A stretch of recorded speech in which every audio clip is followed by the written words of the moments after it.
Hi everybody. I still have a lot of my brain problems, but I wanted to try to make a video about intrusive thoughts, because I'd made another one before that I just looked at and I cussed a lot in it, and I'm sorry for that, guys. Like, I've been so out of it, I have no forethought on what I'm gonna say. Literally what comes out my mouth is what's popping right in my head in that moment. There's like, I have no forethought. So sorry about that, but I'm gonna try to make another one. My first 14 months I had intrusive thoughts 24/7. These thoughts, and those of you that have them will understand what I'm saying. When you get these thoughts, it's like whatever you're thinking about is actually happening, and your body reacts to it. Like, it would tell me my mother's dying in the other room, my dog's dying beside me, I'm dying right now, and my body would literally react to it, like the panic and everything, like it is actually happening. I would literally have to go check them.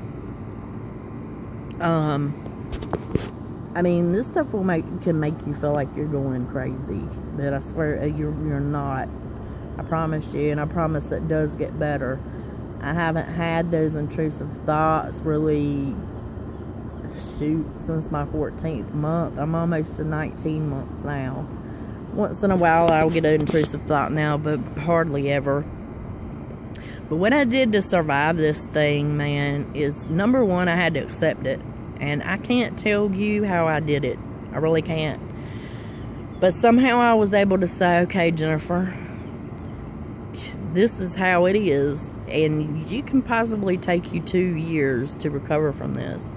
You're literally going to have to ride through it each day as it comes until it's done. And I didn't look for ways out. I didn't look for supplements to take. Especially because I've seen what the alcohol caused me a severe reaction. So horrific that I've been scared of anything else since. So pretty much I knew there's no help, there's nobody that can help me. You know, I definitely couldn't trust doctors, because I already knew they couldn't understand this. So literally I had to learn to ride it out. Number one, distraction. That's what's got me through this, and everybody has to learn it. I had to learn from the minute my eyes open. I'm talking the second my eyes would open, my laptop would be on, and I would be forcing all my brain power into reading. Even though for the first months I couldn't read, I would still be reading it, forcing myself and refreshing and reading, just to get my focus away from how I was feeling. And of course it didn't make my symptoms go away by no means. But the thing is, guys, when we freak out in this, or we look for ways out and we fight this process, the worse it's gonna make us. Because when we freak out, what happens? Our blood pressure, everything goes up. And for those of us early in this, you'll realize when your blood pressure and stuff gets up. Like for me, I couldn't even exercise because it made me worse. Then all your symptoms get 10 times worse than they already are. So I had to learn, I'm not going to freak out. I'm going to learn to ride this out somehow and try to keep myself as calm as I can. Trust me, it's been hard. Like, it was hell, and I mean, it still is, but it's different levels of hell now. This is a more one without, I don't have scary stuff no more. I had 24/7 terror and panic, like my body stayed on fight or flight, like somebody was killing me. And another thing I learned is talking to myself. For one, I taught myself positive affirmations. 24/7 in my head I was saying, Jennifer, you're okay right now. You felt this before and you lived. It didn't kill you. You're going to get through today. And literally I had to learn how to just go through each day. Not look to tomorrow. Not look to a year from now. I had to literally put myself in the moment and just ride it out. But talking to myself, and even though I wouldn't, you know, half the time I wouldn't believe it. My brain's healing right now.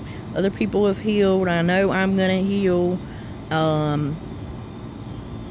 And talking myself through it. And also, when the intrusive thoughts would come, I remember I learned very quick to stop the thought. Like, the minute something bad popped in my head, instead of me going with that thought, I would say, in my head, I'd say, stop. I'm not thinking of this right now. I'm not thinking, it's not true. You know, so I would fight that thought in my head. And of course, I'd still have the thought, but it'd be a little less intense than if I had just rode with that thought and not fought it. You know what I mean?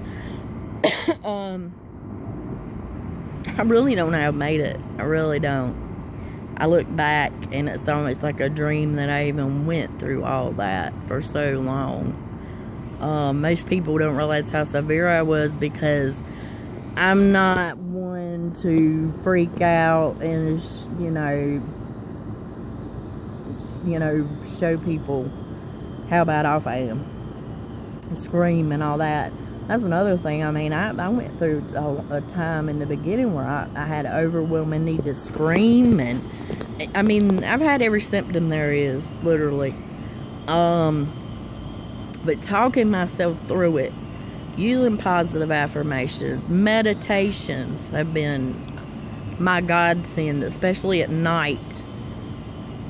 Focusing on that guided meditations voice to help me get to sleep and to quieten my mind. Breathing techniques, the 4-7-8 breathing has helped a lot. Distraction's been the key, though. I swear it has. You know, I mean, I've still suffered, but a different degree. Because, I mean, if I allowed myself to really freak out, I couldn't have made it through this. Because I was suffering so bad as it was.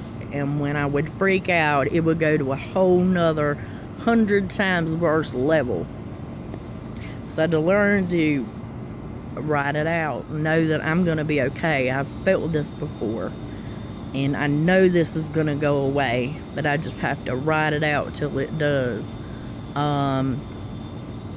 But I think that's about all about the intrusive thoughts. But guys, I promise it gets better. And no, if I could have that terror, fear, feeling like I was dying 24/7, or knowing I was dying, literally I feel like I've died a million times over, and I swear I'm not even exaggerating to you. Because my body and my brain would literally tell me I'm dying right now, and I won't live till tomorrow. And then I would live the next day to just refill it all over again. But if I can get better and that can go away for me, I know it can for you. So please, you know, accept, distract, and keep yourself as calm as you can, away from any stress that you can. That's another thing. Stress will make us 10 times worse than this. So avoid as much as you can. I mean, yeah, you can't avoid all stresses of life, but like, I had to close myself from friends. I mean, if they can't, you know, they'll be here later if they're good friends anyway. I had to close myself in my room to survive this, away from people, because I was so severely bad off and damaged that just even talking would make me 10 times worse than I already was. But there are ways you can make it through this. And just focus on the good. Don't Google. Don't think you got something else. You're going to feel like you have something else. But I promise you, if you didn't have it prior to benzos, it's going to be benzo withdrawals, guys. And the more you go to doctors, the more you're looking at probably becoming worse. Because if you take anything that goes on GABA receptors, it will make you worse. I learned that the hard way. But I hope that this can help somebody. And stay strong, guys. I promise it does get better. you just ride it out each day the best that you can. And for those of you that get windows, which I've never had a full window where my symptoms left me at all, and I blame that on alcohol. But if you do get windows, that's even better, because you can look back and say, okay, I felt better the other day. I'm not permanently like this. Another window will open, and ride that day out till another window comes, you know. But this is doable, guys, and you're gonna be okay. Just stay strong. I love y'all. Bye.